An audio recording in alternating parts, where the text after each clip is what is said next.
RTGS సమీక్షలో CM Chandrababu కీలక నిర్ణయాలు తీసుకున్నారు. బిజినెస్ రూల్స్ మార్పునకు కార్యాచరణ సిద్ధం చేయాలని అధికారులకు ఆదేశించారు. టెక్నాలజీ అందుబాటులోకి వచ్చిందని సీఎం చంద్రబాబు అన్నారు. రొటీన్ పద్ధతులకు స్వస్తి పలకాలన్నారు. కుల ధృవీకరణ పత్రాల జారీలో ఇబ్బందులు ఉండొద్దని చెప్పారు. సముద్ర తీర అభివృద్ధిపై సీఎం చంద్రబాబు సమీక్షించారు. ఏపీలో సముద్ర తీరం అభివృద్ధికి విజన్ ప్లాన్ చేయాలని అధికారులకు ఆదేశించారు. ఎక్సైజ్ విధానాలపై ఏపీ కేబినెట్ సబ్ కమిటీ సమీక్షించింది. మద్యం విధానం, బీరు సరఫరాపై చర్చించారు. మీ ఎదుగుదల కోసం తనను వాడుకోవద్దని డిప్యూటీ సీఎం పవన్ కళ్యాణ్ అన్నారు. దారిన పోయే వాళ్లు జనసేనపై రాళ్లు వేస్తామంటే ఊరుకోనని చెప్పారు. కాలుష్య రహిత గోదావరి పుష్కరాలు నిర్వహిస్తామని పవన్ కళ్యాణ్ అన్నారు. గోదావరిలో కలిసే కాలుష్యంపై సమగ్ర ఆడిట్ చేపట్టాలన్నారు. తల్లిదండ్రులు కావాలనే మీ కలను నిజం చేసుకోండి. 49 ఫర్టిలిటీ సెంటర్లో ఉచిత అల్ట్రాసౌండ్ స్కాన్ మరియు ఫర్టిలిటీ స్పెషలిస్ట్ కన్సల్టేషన్ అందుబాటులో ఉంది. కేవలం 999 రూపాయలకు fertility assessment package, AMH test మరియు స్పర్మ్ టెస్ట్ తో. పరిమిత కాల ఆఫర్. ఇప్పుడే కాల్ చేయండి 7416106106. 49 అంటే సంతానం, 49 అంటే సంతోషం. ఢిల్లీలో మంత్రి లోకేష్ పర్యటిస్తున్నారు. ఇవాళ జరిగే కేంద్ర మంత్రి శివరాజ్ సింగ్ చౌహాన్ పుస్తకావిష్కరణ కార్యక్రమానికి ఆయన హాజరు కానున్నారు. అమరావతిలో మంత్రి నారాయణ పర్యటించారు. అధికారుల భవనాలతో పాటు సచివాలయ నిర్మాణాలను పరిశీలించారు. అమరావతి పనులు వేగంగా జరుగుతున్నాయని మంత్రి నారాయణ అన్నారు. జూన్ నుంచి భవనాలను దశల వారీగా జీఏడీకి అప్పగిస్తామని కాంట్రాక్టర్లు చెప్పారన్నారు. రేపు ఎల్లుండి మహానాడు ఘనంగా నిర్వహిస్తామని సోమిరెడ్డి చంద్రమోహన్ రెడ్డి అన్నారు. తిరుపతిలోని 78 క్లస్టర్ల పరిధిలో మహానాడు ఉంటుందన్నారు. హైబ్రిడ్ విధానంలో మహానాడు గిన్నెస్ రికార్డ్ లక్ష్యమని పల్లా శ్రీనివాసరావు అన్నారు. 1875 క్లస్టర్లలో మహానాడు నిర్వహణకు ఏర్పాట్లు పూర్తి చేశామన్నారు. రాష్ట్రంలో గొడ్డలి పార్టీ ఉందని మంత్రి అచ్చెన్నాయుడు ఆరోపించారు. చంద్రబాబుపై జగన్ ఇష్టానుసారంగా మాట్లాడారని చెప్పారు. గత పాలకులు పరిశ్రమలను తరిమేశారని మంత్రి కొండపల్లి శ్రీనివాస్ అన్నారు. 175 ఎంఎస్ఎంఈ పార్క్ల ఏర్పాటుకు నిర్ణయం తీసుకున్నామని చెప్పారు. విద్యుత్ శాఖ అధికారులతో మంత్రి గొట్టిపాటి సమీక్షించారు. సబ్ స్టేషన్ల నిర్మాణంలో జాప్యంపై అధికారులను వివరణ కోరారు. మెగా డిఎస్సీ కాదు, దగా డిఎస్సీ అని వైఎస్ జగన్ విమర్శించారు. కూటమి ప్రభుత్వం నిర్వహించిన మెగా డిఎస్సీలో భారీ స్థాయిలో స్కామ్ జరిగిందని ఆరోపించారు. జగన్ డిఎస్సీ లీక్ వ్యాఖ్యలకు లోకేష్ కౌంటర్ ఇచ్చారు. డిఎస్సీలో ఎంపికైన టీచర్లకు జగన్ క్షమాపణ చెప్పాలన్నారు. యువత భవిష్యత్ను నాశనం చేయాలని చూస్తున్నారని, జగన్ను రాష్ట్ర ప్రజలు ఎప్పటికీ క్షమించరని మంత్రి లోకేష్ అన్నారు. మెగా డిఎస్సీ పేరుతో మెగా స్కామ్ జరిగిందని మేరుగా నాగార్జున విమర్శించారు. టెట్ డిఎస్సీకి ఒకే అధికారిని పెట్టి స్కామ్ చేశారన్నారు. మెగా డిఎస్సీ నిర్వహించిన తీరును పేర్ని నాని తప్పుపట్టారు. ఆ సంస్థలో పనిచేసే కాంట్రాక్ట్ ఉద్యోగికి స్టేట్ ఫస్ట్ ర్యాంక్ రావడం ఏంటన్నారు. ఇవాళ వైసీపీ ముఖ్య నేతలతో జగన్ సమావేశం కానున్నారు. డిఎస్సీ పేపర్ లీక్, తాజా రాజకీయాలపై చర్చించనున్నారు. అచ్యుతాపురంలో వైసీపీ బూత్ లెవెల్ ఏజెంట్ల శిక్షణ కార్యక్రమం నిర్వహించింది. ఈ కార్యక్రమంలో గుడివాడ అమర్నాథ్, ఎమ్మెల్సీ వరదు కళ్యాణి పాల్గొన్నారు. తెలంగాణలో మహిళా శక్తి సూపర్ బజార్లు ఏర్పాటు చేస్తామని సీఎం రేవంత్ ప్రకటించారు. తొలి దశలో 119 ఏర్పాట్లకు స్థలాలు కేటాయిస్తామన్నారు. కేంద్రం సహకరించకపోయినా ధాన్యం, మొక్కజొన్నలను తామే కొనుగోలు చేస్తున్నామని సీఎం రేవంత్ రెడ్డి అన్నారు. సీఎం రేవంత్ రెడ్డిని అమెరికన్ తెలుగు అసోసియేషన్ ప్రతినిధులు కలిశారు. జూలై 31 నుంచి ఆగస్టు 2 వరకు జరిగే తెలుగు మహాసభలకు రావాలని ఆహ్వానించారు.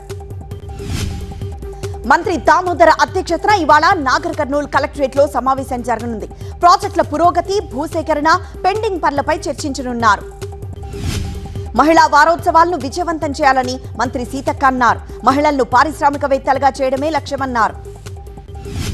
మంత్రి ఉత్తమ్తో కర్ణాటక మంత్రి బోసురాజు సమావేశమయ్యారు. కృష్ణా జలాల వినియోగంపై చర్చించారు. ఇవాళ తెలంగాణ బొగ్గు గని కార్మికులతో కేటీఆర్ భేటీ కానున్నారు. కార్మికుల సమస్యలు, డిమాండ్లపై చర్చించనున్నారు. పెట్రోల్, డీజిల్ ధరలు తగ్గించాలని మంత్రి అడ్లూరి లక్ష్మణ్ డిమాండ్ చేశారు. బీజేపీపై కేటీఆర్, హరీష్, జీవన్ రెడ్డి మాట్లాడడం లేదని ఆరోపించారు. ఇవాళ భువనగిరిలో రైతు గోసా, బీజేపీ భరోసా యాత్ర జరగనుంది. ధాన్యం కొనుగోలు కేంద్రాలను బీజేపీ నేతలు సందర్శించనున్నారు. రాజ్యసభ హౌస్ కమిటీ సభ్యుడిగా ఎంపీ లక్ష్మణ్ ను నియమిస్తూ రాజ్యసభ చైర్మన్ ఆదేశాలు జారీ చేశారు. అధిష్టానానికి లక్ష్మణ్ కృతజ్ఞతలు తెలిపారు. ప్రజలను తప్పుదారి పట్టించడానికి ప్రభుత్వం రాత్రికి రాత్రి ధాన్యం కొనుగోలు మొదలుపెట్టిందని రామచంద్రరావు ఆరోపించారు. కాంగ్రెస్ ప్రభుత్వం హైదరాబాద్ లో ఒక్క ఇందిరమ్మ ఇల్లు నిర్మించలేదని కేటీఆర్ విమర్శించారు. నిర్మించినట్లు నిరూపిస్తే రాజకీయ సన్యాసం తీసుకుంటానని ఛాలెంజ్ చేశారు. విశాఖలో సింహాచలం శ్రీ వరాహలక్ష్మీ నరసింహస్వామిని కేంద్ర మంత్రి సురేష్ గోపి దర్శించుకున్నారు. పర్యాటక శాఖ అధికారులతో సమావేశమయ్యారు. ఐఏఎస్ అమోయ్ కుమార్ ను ఈడీ అధికారులు సుమారు 9 గంటల పాటు విచారించారు. భూదాన్ భూముల వ్యవహారంలో ప్రశ్నించారు. నెల్లూరు జిల్లా పారిశ్రామికంగా అభివృద్ధి చెందుతోందని జిల్లా కలెక్టర్ హిమాంశు శుక్లా అన్నారు. పిడుగుపాటులో ఎంఎస్ఎంఈ పార్క్ ఎమ్మెల్యే వేమిరెడ్డి ప్రశాంతిరెడ్డితో కలిసి శంకుస్థాపన చేశారు. కొవ్వూరు నియోజకవర్గంలో 13,000 కోట్ల పెట్టుబడులతో పరిశ్రమలు వచ్చాయని ఎమ్మెల్యే వేమిరెడ్డి ప్రశాంతిరెడ్డి తెలిపారు. తిరుపతి జిల్లా శ్రీకాళహస్తి ఆలయంలో స్వామి అమ్మవార్లను కుటుంబ సమేతంగా కేంద్ర మంత్రి రామ్మోహన్ నాయుడు దర్శించుకున్నారు. పెద్దపల్లి జిల్లా ధర్మారం మండలంలో భారీ వర్షం కురిసింది.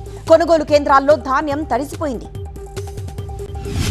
మార్కాపురం జిల్లా మేడపి దగ్గర ఈదురుగాలులు బీభత్సం సృష్టించాయి.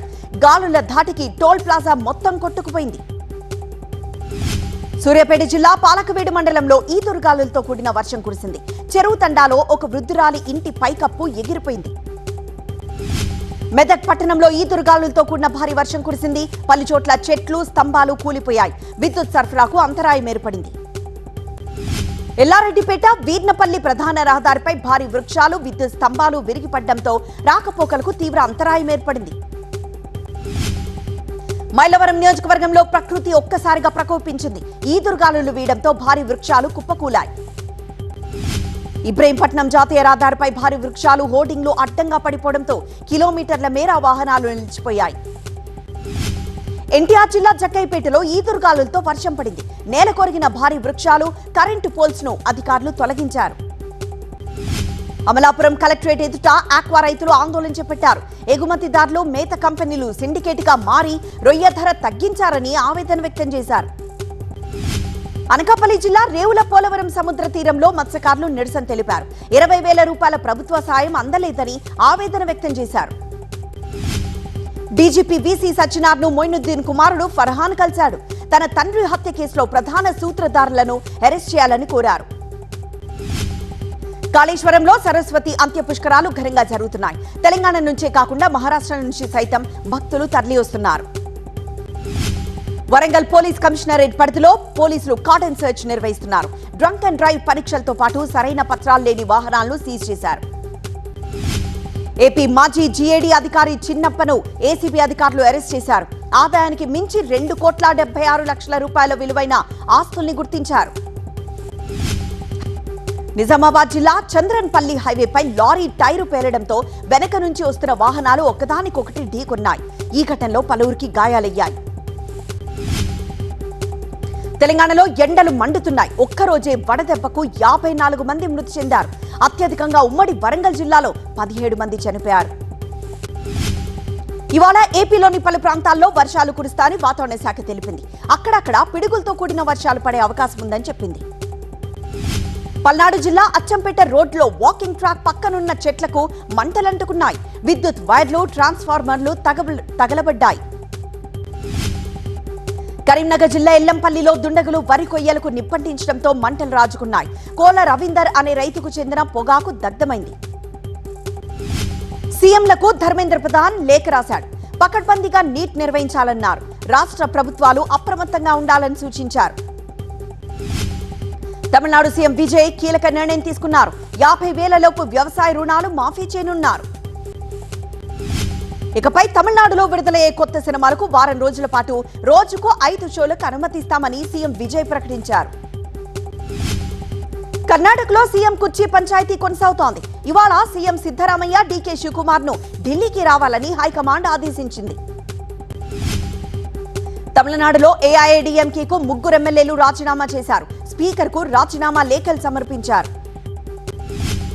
సామాన్యుల పొదుపును తగలబెట్టడానికి మోదీ ప్రభుత్వం పెట్రోల్ చల్లుతోందని కాంగ్రెస్ చీఫ్ మల్లికార్జున ఖర్గే విమర్శించారు. బీజూ జనతాదళ్ పార్టీకి ఎంపీ దేబాశిష్ సమంతరాయ్ రాజీనామా చేశారు. ఎంపీ పదవితో పాటు పార్టీ బాధ్యతల నుంచి తప్పుకున్నారు.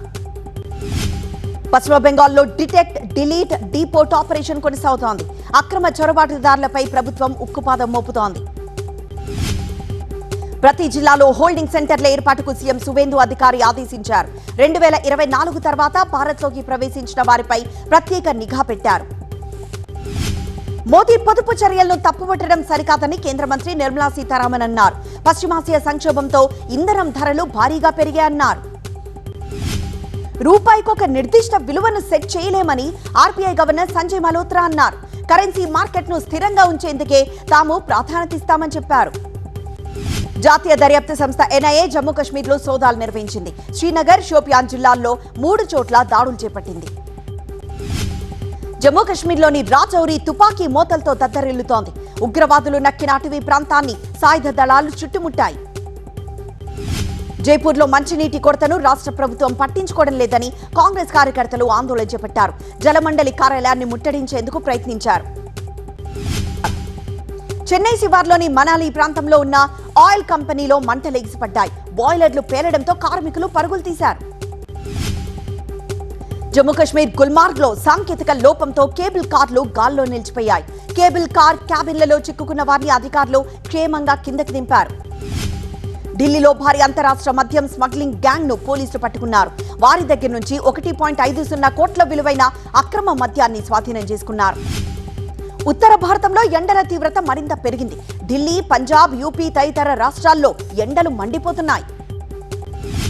ఎండబారి నుంచి కాపాడుకునేందుకు ఢిల్లీ ట్రాఫిక్ పోలీసులు వినూత్న పంథా అనుసరిస్తున్నారు. ఏసీ హెల్మెట్స్ ను ధరించి చల్లదనాన్ని పొందుతున్నారు. ఎగ్జిబిటర్స్ పంచాయతీ టాలీవుడ్ అగ్ర హీరో చిరంజీవి దగ్గరకు చేరింది. తాము పడుతున్న బాధలను చిరంజీవికి ఎగ్జిబిటర్స్ వివరించారు. సింగిల్ స్క్రీన్ సమస్యలను చిరంజీవి ఓర్పుగా విన్నారని ఎగ్జిబిటర్స్ చెప్పారు. కమిటీ నుంచి అన్ని వివరాలు తీసుకున్నారని, సంతోషకర వార్త వస్తుందని ఆశిస్తున్నామన్నారు. ఇవాళ సాయంత్రం పవన్ కళ్యాణ్ తో నిర్మాతలు భేటీ కానున్నారు. చిత్ర పరిశ్రమలోని సమస్యలపై చర్చించనున్నారు. పర్సెంటేజ్ విధానంపైన చర్చిస్తారు. పెద్ద సినిమా ప్రమోషన్స్ జోరుగా జరుగుతున్నాయి. తాజాగా బెంగళూరులో ఈవెంట్ చేశారు. శివరాజ్ కుమార్ దీనికి హాజరయ్యారు. ఇవాళ ఐపీఎల్ లో క్వాలిఫైర్ 1 మ్యాచ్ జరగనుంది. రాయల్ ఛాలెంజర్స్ బెంగళూరుతో గుజరాత్ టైటన్స్ తలపడనుంది. ధర్మశాల వేదికగా రాత్రి 7:30కి మ్యాచ్ ప్రారంభం కానుంది.